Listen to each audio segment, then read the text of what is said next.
ಜನರಿಗೆ ದೇಶದಾದ್ಯಂತ ಪ್ರಪಂಚದಾದ್ಯಂತ ತಲುಪಿಸುವ ಕೆಲಸ ಅನ್ಸುತ್ತೆ. ದೆವ್ವ ಅಂತಂದ್ರೆ ನಮ್ಗೆ ಎಲ್ಲರಿಗೂ ಗೊತ್ತಿರುವ ಹಾಗೆ ಭೂತ ಅನ್ನುವಂಥದ್ದೇ ಅದು. ಎಲ್ಲೋ ಒಂದು ಕಡೆ ದೆವ್ವವನ್ನ ನಾವು ಪೂಜೆ ಮಾಡಲ್ಲ, ಅಷ್ಟದೇವರು ಅನ್ನುವ ರೀತಿಯಲ್ಲೂ ಕೂಡ ಪರಿಗಣಿಸಲ್ಲ. ಇಲ್ಲಿ ಅಸಹಜವಾದಂತಹ ಸಾವಿಗೆ ಒಳಗಾಗಿ ಕಾಂತಾರ ನಂತರ ಎಲ್ಲೆಡೆ ದೈವಾರಾಧನೆ ಸದ್ದು ಮಾಡ್ತಿದೆ. ನಿಮ್ಮ ಅಭಿಪ್ರಾಯ ಏನು? ಕಾಂತಾರ ಬಹುಶಃ ದಕ್ಷಿಣ ಕನ್ನಡದಲ್ಲಿ ಇರುವಂತಹ ಭೂತಾರಾಧನೆ ಅಥವಾ ದೈವಾರಾಧನೆ ಅಂತ ಏನು ಪರಿಕಲ್ಪನೆ ಇದೆ, ಆಚರಣೆಯಾಗಿ ಬಹಳ ವರ್ಷಗಳಿಂದ ನಡೀತಾ ಬರ್ತಾ ಇದೆ. ಆ ಪರಿಕಲ್ಪನೆಯನ್ನು ಮೊದಲ ಬಾರಿಗೆ ಹೊರ ಜಗತ್ತಿಗೆ ದಕ್ಷಿಣ ಕನ್ನಡ ಅಥವಾ ತುಳುನಾಡನ್ನು ಹೊರತುಪಡಿಸಿ ಇತರ ಪ್ರದೇಶಗಳ ಜನರಿಗೆ ದೇಶದಾದ್ಯಂತ ಪ್ರಪಂಚದಾದ್ಯಂತ ಕಾಣಿಸ್ಕೊಳ್ತಾ ಇದ್ದಂತಹ ಒಂದು ದೈವಾರಾಧನೆ ಬಹಳ ಕಲರ್ಫುಲ್ಲಾಗಿ ಬಹಳ ವಿಜೃಂಭಿತವಾಗಿ ಹೊರಲೋಕಕ್ಕೆ ದೊಡ್ಡ ಪರದೆಯ ಮೇಲೆ ಕಾಣಿಸ್ಕೊಂಡಿದ್ದು ಕಾಂತಾರದ ಮುಖಾಂತರ ಅಂತ ನನ್ನ ನಂಬಿಕೆ.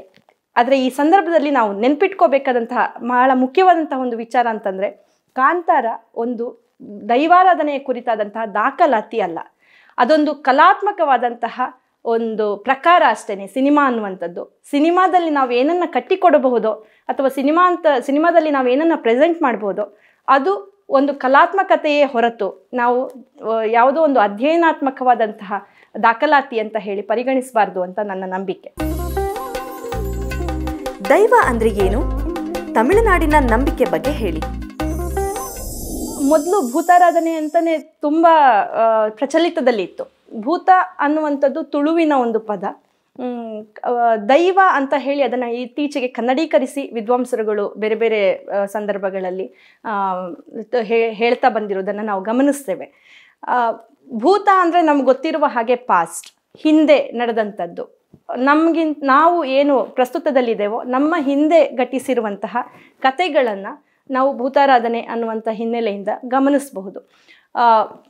ಹಿಂದೆ ಇದ್ದಂತಹ ಒಬ್ಬ ವ್ಯಕ್ತಿ ಬಹುಶಃ ಅವನೊಬ್ಬ ಎಲ್ಲ ಥರದಲ್ಲೂ ಬಲಿಷ್ಠನಾಗಿದ್ದಂಥವನು, ಶಕ್ತಿಯುತವಾಗಿದ್ದಂಥವನು.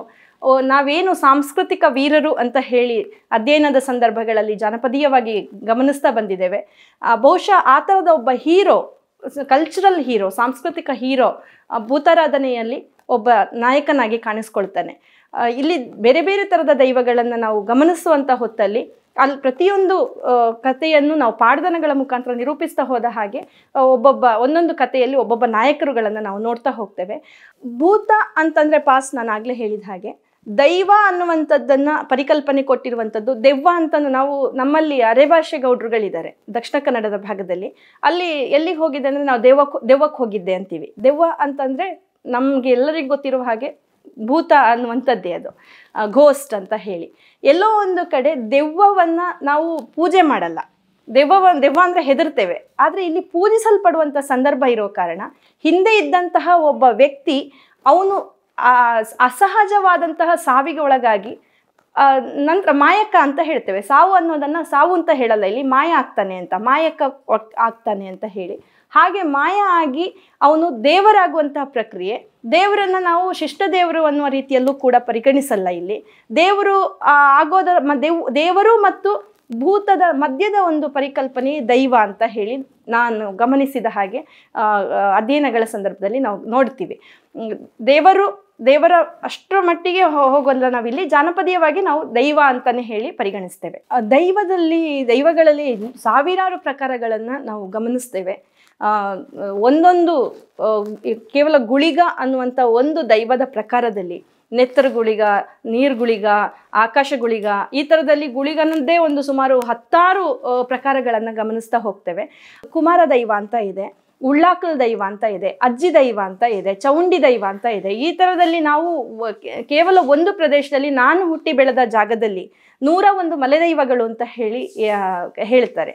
ಅಂದರೆ ಒಂದು ದಿನ ಪೂರ್ತಿ ಬೆಳಗ್ಗೆಯಿಂದ ರಾತ್ರಿ ತನಕ ಮತ್ತು ಮಾರನೇ ದಿನ ರಾತ್ರಿ ಹೊತ್ತಲ್ಲಿ ಆರಾಧನೆಗೆ ಒಳಪಡುತ್ತಾ, ರಾತ್ರಿ ಹಗಲು ಕೂಡ ಎಷ್ಟೊಂದು ಪ್ರದೇಶಗಳಲ್ಲಿ ರಾತ್ರಿ ಇಡೀ ಕೂಡ ದೈವಾರಾಧನೆಗೆ ಜನ ಸಮಯ ಕೊಡ್ತಾರೆ. ಅಂದರೆ ಇಲ್ಲಿ ಎಲ್ಲೋ ಒಂದು ಕಡೆ ಒಂದೊಂದು ಪ್ರದೇಶಗಳನ್ನು ಪರಿಗಣಿಸ್ತಾ ಹೋದರೆ ಬಹುಶಃ ಸಾವಿರಾರು ದೈವಗಳನ್ನು ನಾವು ಗಮನಿಸ್ತಾ ಹೋಗ್ತೇವೆ.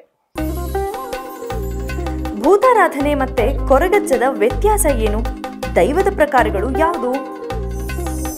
ಕೊರಗಜ್ಜನ ವಿಷಯಕ್ಕೆ ಬಂದಾಗ ಕೊರಗಜ್ಜ ಕೂಡ ಭೂತಾರಾಧನೆಯ ಒಂದು ಭಾಗನೇ. ಹೇಗೆ ನಾವು ಪಂಜುರ್ಲಿ ಅಥವಾ ಗುಳಿಗ, ಹಾಗೆಯೇ ಕೊರಗಜ್ಜ ಕೂಡ ಒಂದು ಪ್ರಕಾರದ ದೈವವೇ. ಕೊರಗಜ್ಜನನ್ನ ನಾವು ಒಂದು ಜಾತಿಯ ಹಿನ್ನೆಲೆಯಲ್ಲೇ ಆರಾಧನೆಗೆ ಒಳಗು ಮಾಡುವಂಥದ್ದನ್ನು ನೋಡ್ತೇವೆ. ಆದರೆ ಕೊರಗಜ್ಜನನ್ನ ಎಲ್ಲ ಜಾತಿಯವರು ಆರಾಧಿಸ್ತಾರೆ. ಈ ಭೂತಾರಾಧನೆಗೆ ಸಂಬಂಧಪಟ್ಟ ಹಾಗೆ ನೋಡ್ತಾ ಹೋದರೆ ತಳ ಸಮುದಾಯದ ಜನರೇ ಭೂತಾರಾಧನೆಗೆ ವೇಷವನ್ನು ನಲಿಕೆಯವರಾಗಿ ಕಾಣಿಸ್ಕೊಳ್ಳುವಂಥದ್ದು ಕೂಡ ಇದೆ. ಸೊ ಬೇರೆ ಬೇರೆ ಪಂಗಡಗಳ ಸಮುದಾಯಗಳ ಜನರು ವೇಷ ಹಾಕ್ತಾರೆ ಮತ್ತು ದೈವವಾಗಿ ನರ್ತಿಸ್ತಾರೆ.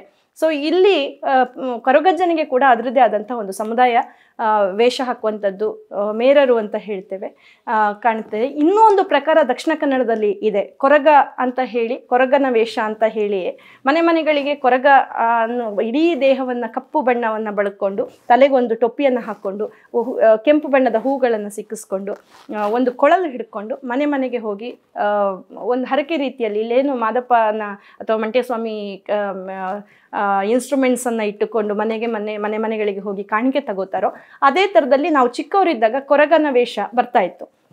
ಕೆಲವೊಂದು ವಿದ್ವಾಂಸರುಗಳು ಆ ಕೊರಗ ಮತ್ತು ಈ ಕೊರಗಜ್ಜ ಎರಡು ಒಂದೇ ಅಂತಲೂ ಹೇಳಿದ್ದನ್ನು ಗಮನಿಸಿದ್ದೇವೆ. ಆದರೆ ಕಾಸ್ಟ್ಯೂಮ್ ವಿಷಯಕ್ಕೆ ಬಂದಾಗ ಅಲ್ಲಿ ತುಂಬ ಡಿಫ್ರೆನ್ಸಸ್ ಇದೆ. ಅದು ಕೊರಗ ಅನ್ನುವ ಒಂದು ಪರ್ಟಿಕ್ಯುಲರ್ ಸಮುದಾಯ ನಡೆಸಲ್ಪಡುವಂತಹ ಒಂದು ಆರಾಧನೆ ಅಂತ ಕೂಡ ಇದೆ.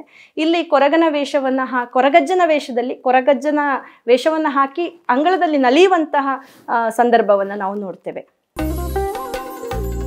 ಭೂತಕೋಲ ಹಾಕುವ ಪರಿ ಹೇಗೆ ಅಂತ ತಿಳಿಸಿ.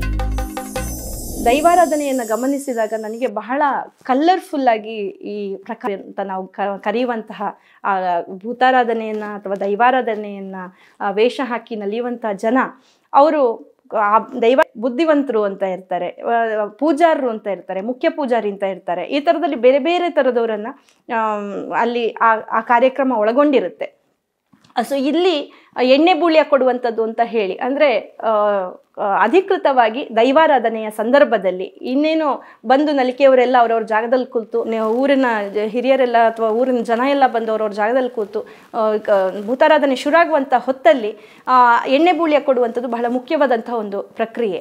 ಅವರು ಎಣ್ಣೆಯನ್ನು ಜೊತೆಯಲ್ಲಿಟ್ಟು, ಎಣ್ಣೆ ಮತ್ತು ಕೆಲವು ಸಾಮಗ್ರಿಗಳನ್ನು ಜೊತೆಗಿಟ್ಟು ಗೌರವಯುತವಾಗಿ ನೀನು ಈ ಕಾರ್ಯಕ್ರಮವನ್ನು ನಡೆಸ್ಕೊಡ್ಬೇಕು ಅಂತ ಹೇಳಿ ನಲಿಕೆಯವನಿಗೆ ಅಥವಾ ನಲಿಕೆಯವರಿಗೆ, ಯಾರು ಅದನ್ನು ವೇಷ ಹಾಕ್ತಾರೆ ಅವರಿಗೆ ಜವಾಬ್ದಾರಿ ಹಸ್ತಾಂತರಿಸುವಂತಹ ಒಂದು ಪ್ರಕ್ರಿಯೆ ಇರುತ್ತೆ. ಅವರು ತುಂಬ ನಿಯಮಗಳನ್ನು ಕೂಡ ರೂಢಿಸ್ಕೊಂಡು ಬಂದಿರ್ತಾರೆ. ಅವರು ಹೇಗೋ ಇರಬಾರ್ದು ಅನ್ನುವಂಥದ್ದೆಲ್ಲ ಕ್ರಮಗಳನ್ನು ಕೂಡ ನಾವು ಗಮನಿಸ್ತೇವೆ ಈ ಸಂದರ್ಭದಲ್ಲಿ. ಆದರೆ ಅಲ್ಲಿಂದ ನಂತರ ಶುರುವಾಗುವ ಪ್ರಕ್ರಿಯೆ, ಅವರು ಒಂದು ಕೈಗೆ ಒಂದು ಕೈಪಟ್ಟಿ ಇರ್ಬೋದು, ತಲೆಗೆ ಹಾಕುವ ಕಿರೀಟಗಳು ಅಥವಾ ಎದೆಗೆ ಹಾಕುವಂತಹ ಬೇರೆ ಬೇರೆ ಎದೆಪಟ್ಟಿಗಳಂತಹ ಸಾಮಗ್ರಿಗಳು, ಇವೆಲ್ಲವನ್ನು ಸ್ವತಃ ನಲಿಕೆಯವರೇ ತಯಾರು ಮಾಡ್ತಾರೆ. ಅದು ಆ ಕ್ರಿಯೇಟಿವಿಟಿ ಗೊತ್ತಿರೋದು ಅವರಿಗೆ ಮಾತ್ರ. ಚಿರಿಬೂಳ್ಯ ಅಂತಲೂ ಕೂಡ ಇರುತ್ತೆ. ಚಿರಿಬೂಳ್ಯ ಅಂತಂದರೆ ತೆಂಗಿನ ಎಳೆಯ ಗರಿ, ಚಿರಿ ಏನು ಇನ್ನೂ ಅರಳದೇ ಇರುವಂತಹ ಗರಿಯನ್ನು ತಗೊಂಡು ಬಂದಿರ್ತಾರೆ. ಅದನ್ನು ಇಟ್ಕೊಂಡು ಅದನ್ನು ಕೂಡ ಅವರಿಗೆ ಒಪ್ಪಿಸುವಂಥ ಕೆಲಸ ಇರುತ್ತೆ. ಅದರಿಂದ ಅವರು ಕ್ರಿಯೇಟಿವ್ ಆಗಿರುವಂತಹ ತುಂಬ ಚಂದದ ಕಲಾತ್ಮಕವಾದಂತಹ ಕಿರೀಟಗಳನ್ನೆಲ್ಲನೂ ತಯಾರು ಮಾಡ್ತಾರೆ. ತುಂಬ ಕ್ರಿಯಾತ್ಮಕವಾಗಿರುವಂತಹ ಒಂದು ಸಮುದಾಯವಾಗಿ ಆ ಸಂದರ್ಭದಲ್ಲಿ ಅವರನ್ನು ಪ್ರೆಸೆಂಟ್ ಮಾಡ್ತಾರೆ. ಕೊರಗ ತನಿಯನ ವೇಷಭೂಷಣದ ಬಗ್ಗೆ ಹೇಳಿ. ಏನು ಆಯುಧಗಳು ಮತ್ತು ದೈವಗಳಿಗೆ ಬಳಸುವಂಥ ಮುಖವಾಡಗಳು ಅಥವಾ ಕಿರೀಟಗಳು ಅವು ತುಂಬ ಆದ್ಯತೆಯನ್ನು ಪಡ್ಕೊಂಡಿರ್ತವೆ. ಪರ್ಟಿಕ್ಯುಲರ್ ಆಗಿ ಒಂದು ದೈವದಿಂದ ಇನ್ನೊಂದು ದೈವಕ್ಕೆ ನಲಿಕೆಯವನು ದೈವಾರಾಧನೆಯ ಸಂದರ್ಭದಲ್ಲಿ ಶಿಫ್ಟ್ ಆಗುವ ಸಂದರ್ಭವೇ ಅವನು ಆ ದೈವದ ಕಿರೀಟವನ್ನು ಹಾಕ್ಕೊಳ್ಳೋದು ಅಥವಾ ಮುಖವಾಡಗಳನ್ನು ಧರಿಸಿಕೊಳ್ಳುವಂಥದ್ದು ಅಥವಾ ಅದರ ಆಯುಧಗಳನ್ನು ಇಟ್ಟುಕೊಂಡು ಪ್ರೆಸೆಂಟ್ ಮಾಡುವಂತಹ ಅಥವಾ ನಲಿಯುವಂತಹ ಸಂದರ್ಭ. ಇವಾಗ ನಾವು ಪಂಜುರ್ಲಿ ದೈವದ ಪ್ರೆಸೆಂಟೇಷನ್ ಹೇಗಿರುತ್ತೆ ಅಂದರೆ, ಪಂಜುರ್ಲಿ ಅಂತಂದರೆ ಪಂಜಿ ಅಂದರೆ ಹಂದಿ ತುಳುವಲ್ಲಿ. ಆ ಹಂದಿಯ ಮುಖವಾಡವನ್ನು ಧರಿಸಿಕೊಂಡ ತಕ್ಷಣ ಅಲ್ಲಿ ಕೂತಿರುವ ಆಡಿಯನ್ಸಿಗೆ ಗೊತ್ತಾಗುತ್ತೆ ಇದು ಪಂಜುರ್ಲಿ ಅಂತ ಹೇಳಿ. ಆಮೇಲೆ ಎಲ್ಲ ಅಲ್ಲಿರುವ ಪಾರಂಪರಿಕವಾಗಿ ಗಮನಿಸ್ತಾ ಬಂದಿರುವ ಎಲ್ಲರಿಗೂ ಒಂದಾದ್ಮೇಲೆ ಒಂದು ನಡೆಯುವಂಥದ್ದು ಯಾವ ದೈವಗಳು ಅಂತ ಹೇಳುವಂಥ ಒಂದು ಮಾಹಿತಿ ಇದ್ದೇ ಇರುತ್ತೆ. ಆದರೆ ಒಂದೊಂದು ದೈವದ ಸ್ಪೆಷಾಲಿಟಿ ಅಂತಂದರೆ ಅದು ಬಳಸುವಂಥ ಇನ್ಸ್ಟ್ರೂಮೆಂಟ್ಸ್ ಇರ್ಬೋದು, ಅಂದರೆ ಆಯುಧಗಳು. ಕಿರೀಟವನ್ನು ತಗೊಂಡ್ರೆ ನಿಮಗೆ ಚೌಂಡಿ ಅನ್ನುವಂಥ ಒಂದು ದೈವ ನಮ್ಮ ಭಾಗದಲ್ಲಿದೆ. ಅದು ತುಂಬ ಶ್ರೀಮಂತವಾದಂತಹ ಅಂದರೆ ಕಲ್ಚರಲ್ ರೆಪ್ರೆಸೆಂಟೇಷನ್ ಕಾಣಿಸುತ್ತೆ ಅದರಲ್ಲಿ. ತುಂಬ ಅಗಲವಾದ ಕಿರೀಟ ಇರುತ್ತೆ, ತುಂಬ ಬ್ಯೂಟಿಫುಲ್ಲಾಗಿ ಅದನ್ನು ಮಾಡಿದ್ದಾರೆ. ಆಮೇಲೆ ಹಳದಿ ಬಣ್ಣದ ಬಳಕೆಯಲ್ಲಿ ಜಾಸ್ತಿ ಇರುತ್ತೆ. ಇಲ್ಲಿ ಬೇರೆ ನಾವು ಏನು ಗುಳಿಗನನ್ನು ನೋಡಿದ್ರೆ, ಗುಳಿಗನ ಆಯುಧ, ಮುಖ್ಯವಾದ ಆಯುಧವೇ ತ್ರಿಶೂಲ. ಸೊ ಈ ಥರದಲ್ಲಿ ಬೇರೆ ಬೇರೆ ಆಯುಧಗಳನ್ನು ಬಳಸೋದನ್ನು ಅಜ್ಜಿ ಅಂತ ಹೇಳುವಂಥ ಒಂದು ದೈವ ಇದೆ. ಅಜ್ಜಿ ಅವಳು ತನ್ನ 2 ಮೊಮ್ಮಕ್ಕಳನ್ನು ಇಟ್ಟುಕೊಂಡು ಊರೆಲ್ಲ ಅಲಿತಾಳೆ. ಬೇರೆ ಬೇರೆ ಥರದಲ್ಲಿ ಏಡಿಯಂತಹ ಜೀವಿಗಳನ್ನು ತಿಂದು, ಅಂದರೆ ಅದನ್ನು ಕಡಿದು ಬೇಯಿಸಿ ಅದನ್ನು ತಿಂದು ಹೊಟ್ಟೆ ತುಂಬಿಸ್ಕೊಂಡು ಬೇರೆ ಬೇರೆ ಭಾಗಗಳಿಗೆ ಹೋಗಿ ಊರನ್ನೆಲ್ಲ ಕಾಪಾಡ್ಕೊತ ಬರ್ತಾಳೆ ಅಂತ ಹೇಳಿ.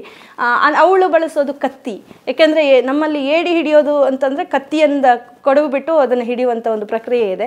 ಇದು ಸಂಪೂರ್ಣವಾಗಿ ಜನರ ನೆಲಮೂಲದ ಒಂದು ಸಂಸ್ಕೃತಿಯನ್ನು ಈ ಭೂತಾರಾಧನೆ ಅನ್ನೋದು ಅಥವಾ ದೈವಾರಾಧನೆ ಅನ್ನೋದು ರೆಪ್ರೆಸೆಂಟ್ ಮಾಡುತ್ತೆ. ಯಾವ ದೈವ ಬದುಕಿದ್ದಾಗ, ಅಂದರೆ ಅವನು ಸಾಮಾನ್ಯ ಮನುಷ್ಯನಾಗಿ ಬದುಕ್ತಾ ಇದ್ದಂಥ ಸಂದರ್ಭದಲ್ಲಿ ಬಳಸ್ತಾ ಇದ್ದಂತಹ ಆಯುಧಗಳು ಅಲ್ಲಿ ಅವನ ಸಾವಿನ ನಂತರ ಅಥವಾ ಅವನ ಮಾಯಕ ಹೊಂದಿದ ನಂತರ, ದೈವವಾದಂತಹ ನಂತರದಲ್ಲಿ ಬಳಸ್ತಾರೆ ಅಂತ ಹೇಳಿ ನಾವು ಗಮನಿಸ್ಬೋದು.